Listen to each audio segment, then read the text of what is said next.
As a dungeon master, do you ever allow a reroll? The dice here control our fate. And certainly in the various editions of D&D, there's ways to influence the dice. You might get advantage. You might be attacking with a magic weapon where no matter what you roll, you're going to add a +3 for it, plus your strength bonus.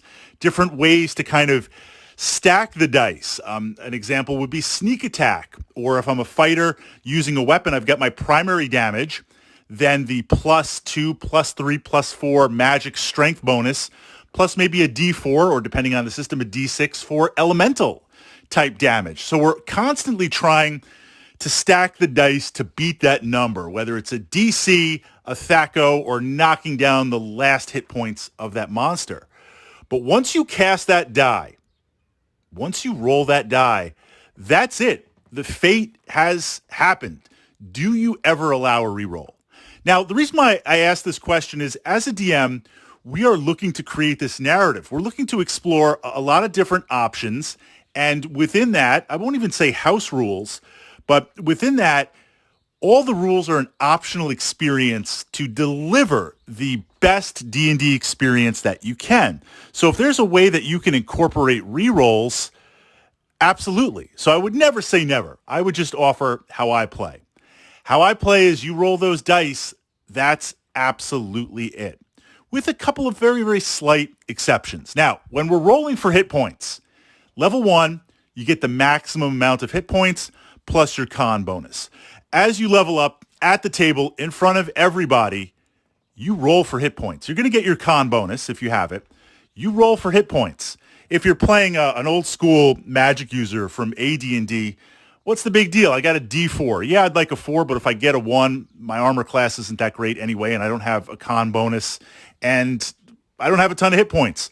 But if you're playing a barbarian rolling that D10 for hit points, and you roll a 1, that's some serious sad face. Or if you're rolling a barbarian with a D12, you can figure out the rest of your character sheet and the feats you want to take and the weapon proficiencies and all this other stuff, but you roll for those hit points and you roll what you get. Now, if the dice falls on the floor, first of all, it's always a 20. It's always the highest number. It's always exactly what you need. And second to that, it always finds itself into the most inconvenient place. Doesn't count. It needs to be on the table, whether that's the primary play area, whether that's in your dice tray, your dice tower, your dice cup.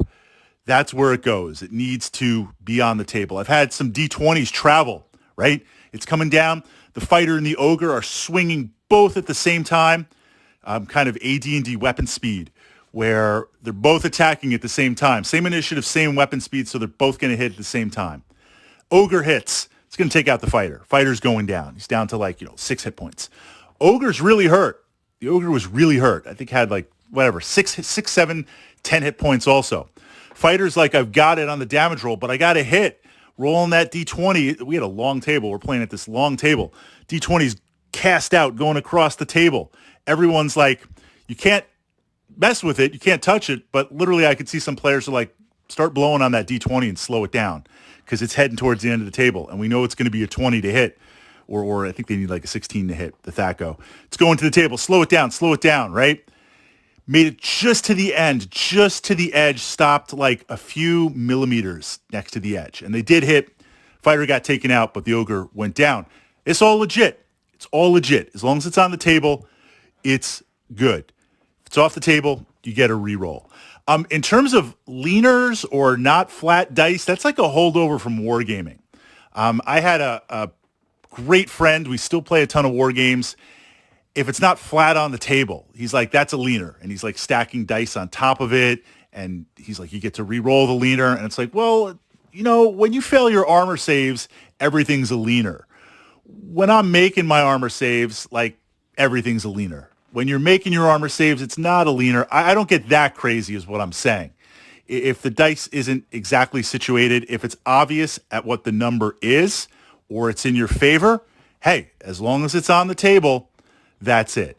Now, accidental drops, you're loading up a ton of dice. You're a rogue and you've got that sneak attack down and you've got 6 different dice and you've got your elemental dice You've got your magical dice. You've got your sneak attack bonus dice. You've got your proficiency dice. It's a ton.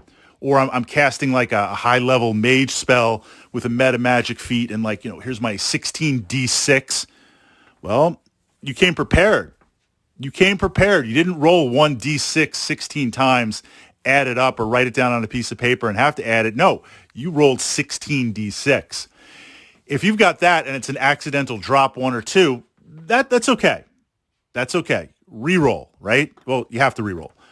But once you load those all up and drop them, as long as they're on the table. So within that framework, I like the dice because the dice create that tension. That's the random. You can try to control other things in D&D through power gaming. You can control it through the rules. You can control it through trying to do something with your character, right? Making a choice of what you want to do. You can influence it, role play. If you want to role play something, ROLE, I will always let you do it because it creates an interesting story. But the dice are the dice, and that drives your fate. So generally speaking, right or wrong, I don't allow rerolls.